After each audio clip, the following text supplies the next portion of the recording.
let us explore some remarkable Africa leaders who have left indelible mark on African history. Mandela, this is South Africa's first black president. He fought against apartheid and led the African National Congress to free, multiracial, and democratic election. Mandela also championed Reconciliation Commission.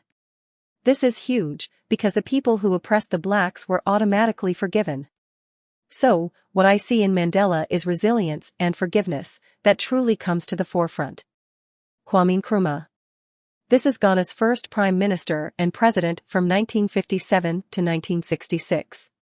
He pioneered Pan-Africanism and advocated for unity. He also played a huge role in Ghana's independence. In short, his vision inspired other African leaders in their fight against colonialism. Another top man is Patrice Lumumba.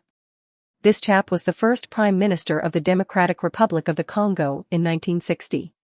He fought for the independence from the Belgian colonial rule. Sadly, he was assassinated shortly after taking office. He still remains as an icon of African nationalism. Then there is Haile Selassie. He was Ethiopian ruler and emperor from 1930 to 1974. He strengthened Ethiopia's security forces, and he also promoted education and advocated for a united Africa. Another important leader is Julius Nyerere of Tanzania. He was the first president in 194 to 1985. He vigorously advocated for socialism, rural development, and education. Julius is well known for his humility, integrity, and commitment to social justice. The most recent leader is Kofi Annan. He was the former Secretary General of the United Nations from 1997 to 2006. Kofi promoted peace, human rights, and development globally. And of course he did win the Nobel Peace Prize. A true diplomat committed to solving conflicts around the world. Then we have Thomas Sankara. He was the president of Burkina Faso from 193 to 1987.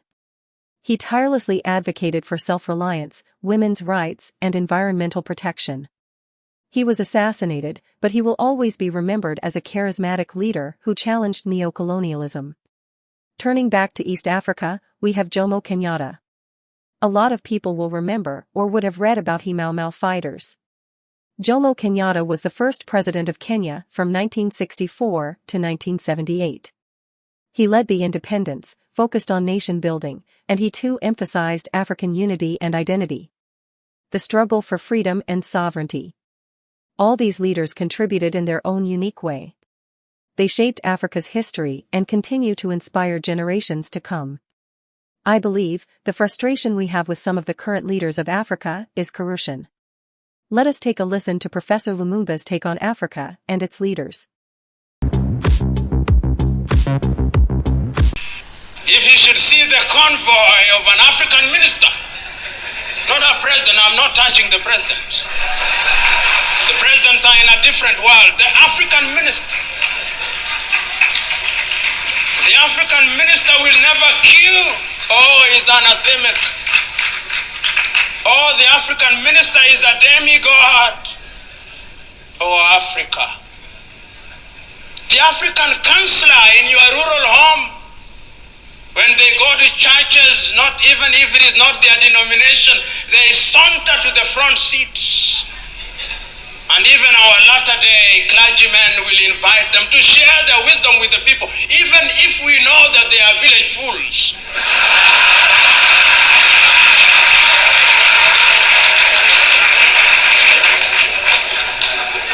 If there is anything that we must learn from Western Europe, is that they have gone through enough problems and they are capable of organizing their affairs, and they have demystified political leadership.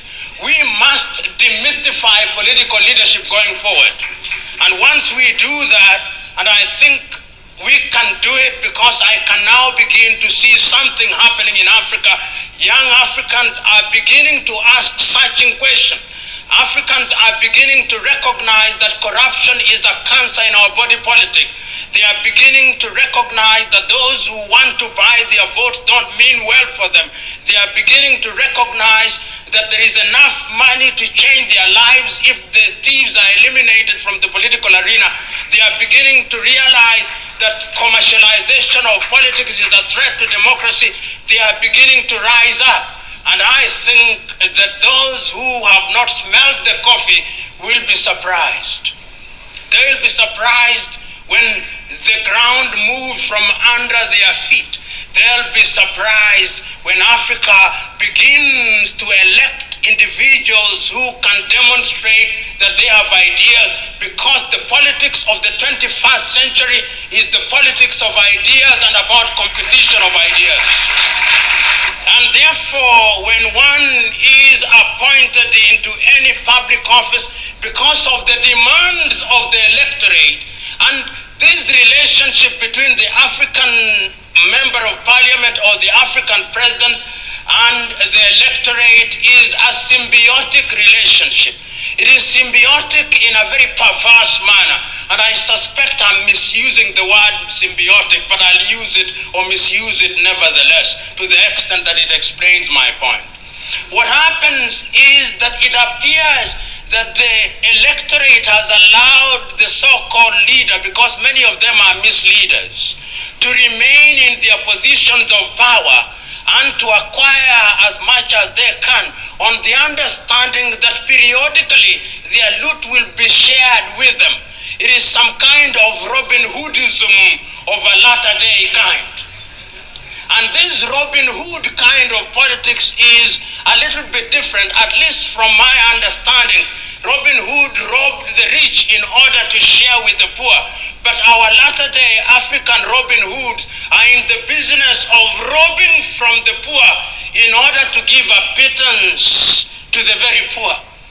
And this is what we are talking about today when we talk about commercialization. So that if you ask any typical African politician, how much does it cost you to be elected into parliament, they'll tell you it is in the millions. It is in the millions, and the millions they spend is perhaps 10 times more than they'll ever earn through their legitimate salaries. And I ask myself, if your salary in 5 years is going to be 1 billion Ugandan shillings, why should you spend 5 billion Ugandan shillings to get into that office? There must be something that we do not see, but you see, and I know what it is. What it is that getting into the office of the member of parliament, or indeed any other political office in Africa, is a guarantee that things will come. So that in many African countries, the politician is the major entrepreneur. The politician is the gatekeeper. The politician is the one who receives the guests. He is the tax collector informally, aside from the URA. And in this regard, therefore, we must commercialize politics. We may blame the politicians, but what about the electorate? The electorate also is to be blamed. The electorate has insatiable thirst and hunger for things that they have not worked for. They have been trained and they no longer listen to ideas. My good friend Norbert Mao, who I was told was here, I do not know whether he is here, will tell you, not that I have talked to him this morning, but he'll tell you that one of the pains that one has to endure when you confront your typical African electorate is to convince the electorate that ideas count for something. Many times when you address the electorate and you are waxing eloquent, telling them, when I'm elected, I'm going to ensure that we have good health services, we are going to ensure that we have good schools, we are going to ensure that we create opportunities for innovation and invention and create opportunities for young men and women. They are waiting for you to finish. They will tell you, we hear you. We know you are going to do all those beautiful things. But in the intervening period, I must eat. And therefore, no matter how beautiful your ideas are, if you don't carry money on that day, your ideas, like the elephant before them, will never fly. Leaders who, upon ascending to power in Africa, became demigods. How many of you here will forget Mobutu Sese Seko? How many of you here will forget Jean Bedel Bokassa? How many of you here will forget Samuel Doe? And then we had the emergence of guerrilla movements where people rose against their very own who had used their positions of power to destroy what had been gained over the years. And then in those early days, you will also remember that many African leaders, including the enlightened ones, took the view that because of ethnicity it was necessary to unite the people. And whether you are speaking from Dar es Salaam in Tanzania, or Lusaka in Zambia, or Kinshasa in what was then Zaire, now the Democratic Republic of Congo, or you are speaking from Nairobi in Kenya, and here in Uganda, the clarion call was that we must have one-party states. And the justification for one-party states was that we are so disunited, there are so many ethnicities, that if we allow multi-party politics, then what would happen to us is that we would be negatively ethnicized, and that we would break our countries, and that therefore, to ensure that there was unity, we needed one umbrella under whose auspices and under whose guidance the people would be united. But no sooner had we sufficiently articulated the beauty of single-party states than Western Europe told us, no, that is not democracy. Democracy means that you must have many political parties. Democracy means that you must have regular elections. Democracy means that you must have the civil society, so that our brand of democracy as we embrace it today, I dare say without fear of contradiction, was not conceived in Africa.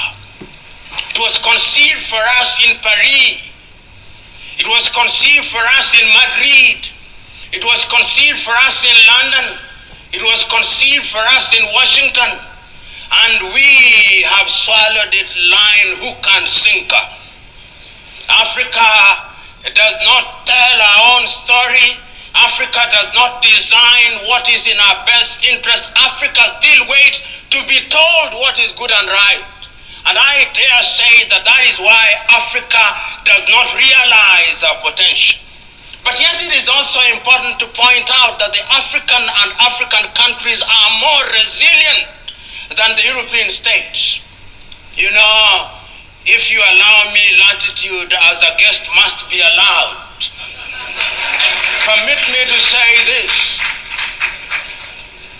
The ethnicity that we keep on talking about, African countries are just slightly over 60 years since they regained their independence. Take Nigeria, for example, with over 500 ethnic groups created within an artificial boundary.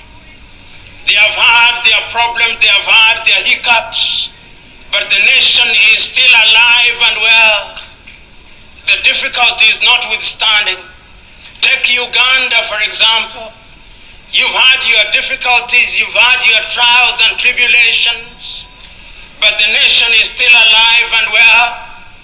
Tanzania, with over 136 ethnic groups, the nation is still alive and well. There is a sense in which, in the face of our difficulties, we have succeeded in managing those difficulties, however painful it has been. But look at Europe, the pontificating Europe. They cannot handle diversity. They cannot. And it's important to remind ourselves this, if only to energize ourselves. The Europeans have had to fight two major tribal wars. They called them world wars. They were tribal wars. The European tribes were at war with each other in 1914. They may have recruited a few Africans and a few other people, and then they call it world war. Then they had another major tribal war in 1939 through to 1945. They didn't call them tribal wars, they called them world wars. And I want you to look at Europe and the purity of their nation.